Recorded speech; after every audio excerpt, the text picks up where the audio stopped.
High in the hills of the occupied West Bank, a flag flies in the face of a Palestinian village. God is king, it says.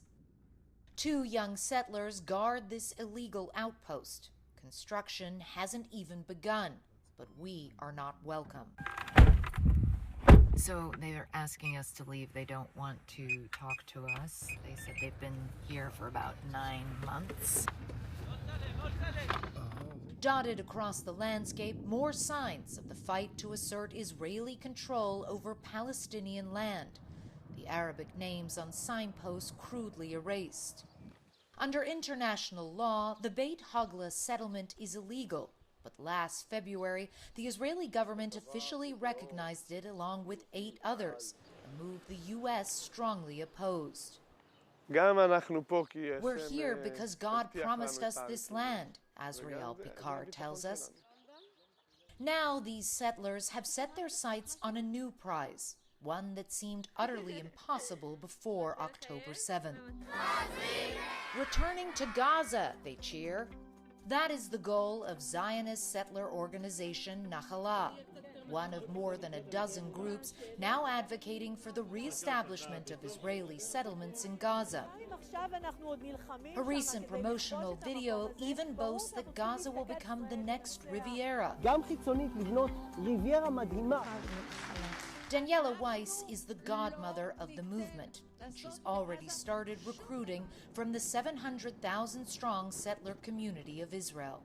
We're just arriving now at a settlement in the occupied West Bank, and we're heading to a talk that Daniela Weiss is giving to a group of people who are potentially interested in resettling Gaza.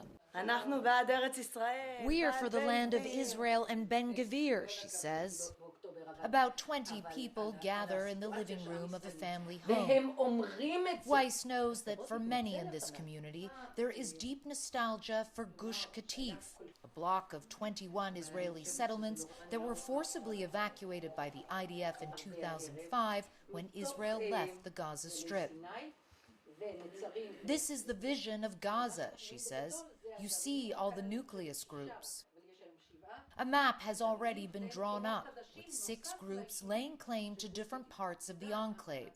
So they've just been handing out these little booklets that say, people of Israel, return home, and then underneath, a call to return to the settlements of Gaza.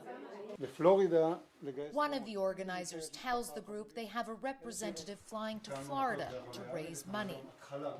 Nachalah gets support from a number of groups in the U.S., including AFSI, Americans for a Safe Israel, which co-sponsored a recent webinar on the return to Gush Katif, even as the Biden administration has cracked down on settlements in the West Bank. There is a very strong support from very prominent, from very, I would say, wealthy people, wealthy Jews.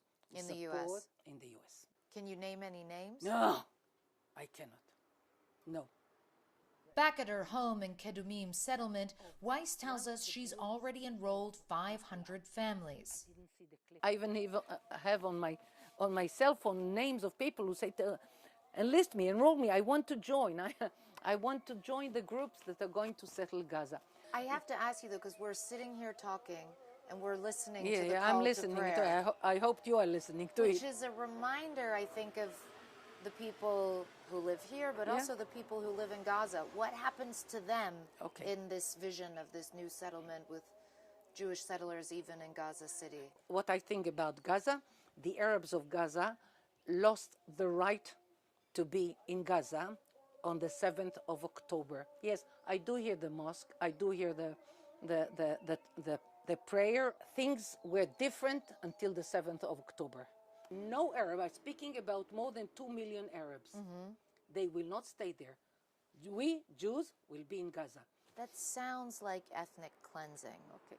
The Arabs want to annihilate the state of Israel. So you can call them monsters. You can call them cleansing of Jews. We are not doing to them. They are doing to us. I couldn't make it clearer when I said that myself, as a person who is preoccupied with settling the land, until the 7th of October, I didn't have plans of returning to Gaza. It's clear. I'm not interested in cleansing. What is clear is that Weiss's views, traditionally seen as extreme in Israel, have become more popular since October 7th.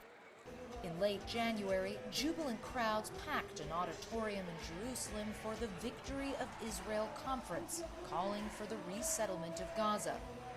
A poll that month from the Jewish People Policy Institute found that 26% of Israelis advocate the reconstruction of the Gush Katif settlements after the war is over.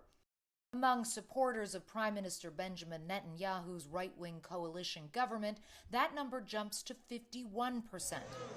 Several ministers were present at the conference, including far-right Heritage Minister Amichai Eliyahu. In a rare interview with Western media, he tells us his political decisions are guided by the Torah. Is there anything about Gush Katif in here? Yes. Yes, בברכת המזון. And that settlements in Gaza are needed to prevent another October 7th. The language of the land says that wherever there is a Jewish settlement, there will be more security. Doesn't mean there will be absolute security, but there will be more security. Why would you advocate for something that many would say is illegal, is immoral, is not supported by the majority of Israelis, and is also very harmful to Israel in terms of its international standing? Why do you think it's immoral to take land from someone who wants to kill me? Why is it immoral to take my land, which my ancestors lived there, which I've even given up, to someone who slaughters, rapes, and murders me? What is more immoral than that? Netanyahu has called resettling Gaza, quote, an unrealistic goal, and most Israelis agree. But that hasn't stopped scores of IDF soldiers fighting there from posting videos calling for a return to Gush Katif. For many supporters of the settler movement, what was once a distant fantasy is now a fervent dream. Clarissa Ward, CNN, the occupied West Bank.